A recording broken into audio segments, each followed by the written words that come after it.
परिचय। उत्तर पूर्वी भारत के एक सबसे छोटे राज्य मेघालय में ऋतिक छुट्टियां मनाने गया है। ऋतिक को उस राज्य में बने मकानों ने बहुत आकर्षित किया। उसने पाया कि ज्यादातर घर खंभों के सहारे जमीन से ऊपर की ओर बने हुए हैं। वह इसका कारण अपनी मां से पूछता है तो उसकी मां उसे समझाती है कि इस राज्य में हर साल भारी मात्रा में बारिश होती है। इस बरसाती पानी को घरों में घुसने से रोकने और घरों को नुकसान से बचाने के लिए इन घरों को बांस की इन बल्लियों के ऊपर बनाया जाता है। दुनिया भर में पाए जाने वाले अलग अलग प्रकार के घरों के बारे में जानने के लिए ऋतिक बहुत उत्सुक है। तो चलिए हम घर के बारे में विस्तार से चर्चा करते हैं। आओ सीखें। घर को परिभाषित करना। अलग अलग क्षेत्रों में पाए जाने वाले भिन्न भिन्न प्रकार के घरों का वर्णन करना। एक अच्छे मकान की विशेषताएं बताना। प्राकृतिक आश्रयों को परिभाषित करना। जल निकासी व्यवस्था को परिभाषित करना और घर की सुरक्षा और सफाई व्यवस्था के महत्व का वर्णन करना।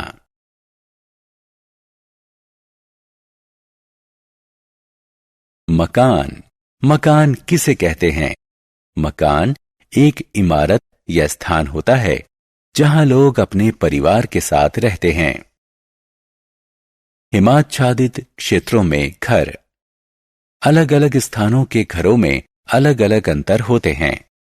जिन क्षेत्रों में भारी मात्रा में हिमपात होता है उन क्षेत्रों में घरों की छत ढलानदार होती है। ढलानदार छतें बर्फ को छत पर जमा होने से रोकती हैं।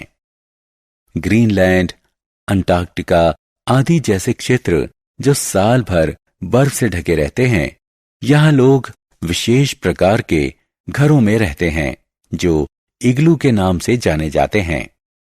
इग्लू अर्धगोलाकार होते हैं और जो बर्फ के टुकड़ों से बने होते हैं। पहाड़ी क्षेत्रों में घर। पहाड़ी क्षेत्रों में घर लकड़ी के बने होते हैं।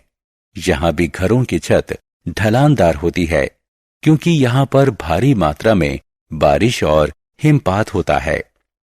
ढलानदार छतें बर्फ और बरसाती पानी को आसानी से छत से जमीन की ओर बहा देती हैं।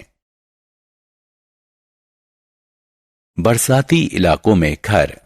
इन क्षेत्रों में अत्यधिक मात्रा में वर्षा होती है, इसलिए घर जमीन की सतह से कुछ ऊंचाई पर बनाए जाते हैं।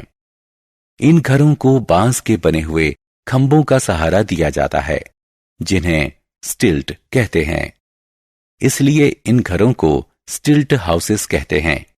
स्टिल्ट घर लोगों को बाढ़ के पानी से बचाते हैं, जो इस प्रकार के क्षेत्रों की प्रमुख विशेषता है। ग्रामीण घर। गांवों में घर गीली मिट्टी, चूना, सूखी घास और झाड़ियों से बनाए जाते हैं जिन्हें झोपड़ी कहा जाता है। शहरों और कस्बों में घर। कस्बों और शहरों में घर ईंट और सीमेंट से बनाए जाते हैं। यह एक मंजिला या बहुमंजिला होते हैं। इन बहुमंजिला इमारतों में अलग अलग प्रकार के परिवार रहते हैं। अच्छा घर। घर छोटा अथवा बड़ा हो सकता है। एक अच्छा घर वो होता है जो हवादार हो, जहां पर्याप्त सूरज की रोशनी आती हो, जिसमें खाना पकाने का अलग स्थान हो, जिसमें सोने के लिए अलग स्थान हो, जिसमें स्नान घर और शौचालय अलग से हों, जिसमें मेहमानों के स्वागत के लिए एक अलग स्थान हो। प्राकृतिक आश्रय। आदि मानव घर नहीं बनाते थे। इसकी जगह वो प्राकृतिक आश्रय स्थल जैसे गुफाओं, पथरीली दरारों आदि में रहते थे। यह आदि मानव को खराब मौसम की स्थिति, जंगली जानवरों आदि से सुरक्षा प्रदान करते थे।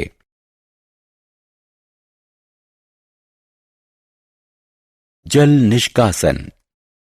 स्वच्छता का अर्थ है साफ सफाई। घर से निकलने वाले कूड़े कचरे को सुरक्षित ढंग से निष्पादित करके हम घर की सुरक्षा के प्रति सुनिश्चित हो सकते हैं। घर की जल निकासी की नियमित जांच करके हम अवरोध और भराव से बच सकते हैं। घर की सुरक्षा। घर की सुरक्षा सबसे महत्वपूर्ण है। गंदा पानी घर के आसपास जमा न होने दें, इससे घर को नुकसान पहुंचता है। ऊपरी टैंक से होने वाले रिसाव को डाट लगाकर बंद कर देना चाहिए। घर में लकड़ी के सामान को दीमक से बचाना चाहिए।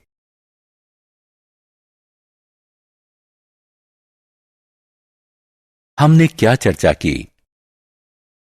मकान वो इमारतें हैं जहां लोग अपने परिवार के साथ रहते हैं। इग्लू उन क्षेत्रों में पाए जाते हैं जो वर्ष भर बर्फ से ढके रहते हैं। स्टिल्ट घर वहां पाए जाते हैं जहां भारी मात्रा में बारिश होती है।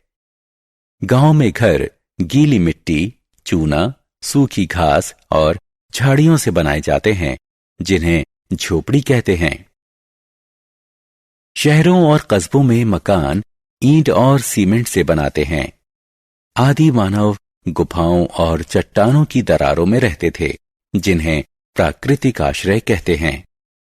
घर से निकलने वाले कूड़े कचरे को सुरक्षित ढंग से निष्पादित करके हम घर की सुरक्षा के प्रति सुनिश्चित हो सकते हैं।